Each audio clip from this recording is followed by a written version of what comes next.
Plus je fais de mathématiques, plus je suis heureuse. Bonjour à tous. Aujourd'hui, nous nous retrouvons pour évoquer le trajet fulgurant d'une mathématicienne d'exception, Maryam Mirzakhani. La citation que vous venez d'entendre, postée sur la page Facebook de la mathématicienne la veille de sa mort, résume bien son destin. Maryam Mirzakhani est née le 5 mai 1977 à Téhéran, en Iran, et a grandi dans cette ville. Lorsqu'elle était enfant, elle s'imaginait plutôt écrivaine, jusqu'à ce que son frère lui fasse découvrir, alors qu'elle était au collège, la fameuse histoire entre Gauss et la manière de calculer la somme des nombres entiers entre 1 et 100. C'est le début d'une passion qui ne la quittera plus jamais. Elle intègre le lycée Farzanegan de Téhéran, réservé aux jeunes filles surdouées.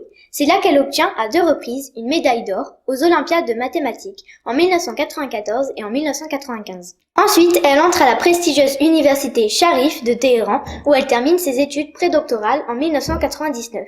C'est au cours de cette période, en 1998, qu'elle échappe à la mort. En effet, au retour d'une compétition de mathématiques avec son équipe universitaire, son bus a un accident qui coûte la vie à plusieurs de ses camarades, tous de brillants étudiants. Elle s'envole ensuite pour les États-Unis pour sa thèse qu'elle prépare à l'université de Harvard sous la direction du professeur Curtis McMullen, qui, en 1998, a obtenu la médaille Fields dont nous avons parlé dans une précédente vidéo. Maryam Mirzakhani soutient sa thèse en 2004. Celle-ci est qualifiée de chef-d'œuvre. Elle réussit à résoudre 2 célèbres problèmes de mathématiques et à les relier. Le Clay Mathematics Institute lui accorde une bourse de recherche. Puis, elle obtient un poste de professeur à l'université de Stanford en 2008.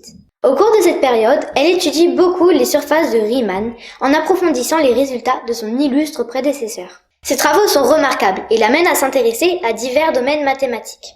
D'après le Stanford News, la jeune femme décrivait son travail comme de la peinture. En 2014, elle qui se qualifiait de chercheuse lente reçoit la plus grande distinction que peut obtenir un mathématicien, la médaille Fields. Elle est la première femme à avoir obtenu cette distinction et reste à ce jour la seule lauréate. Malheureusement, son destin est brisé le 14 juillet 2017. Elle n'a que 40 ans et meurt d'un cancer du sein. Cédric Villani, un autre lauréat de la médaille Fields, lui a rendu hommage en parlant d'elle comme d'un bel esprit, une belle âme, une femme merveilleuse, une figure emblématique pour les rangs et pour les femmes dans les sciences. Terminons cet hommage en citant ce qu'elle a dit lorsqu'elle a reçu la médaille Fields. C'est un grand honneur et je serai heureuse si cela encourage de jeunes femmes scientifiques et mathématiciennes. Je suis convaincue que de nombreuses autres femmes recevront ce type de récompense dans les prochaines années.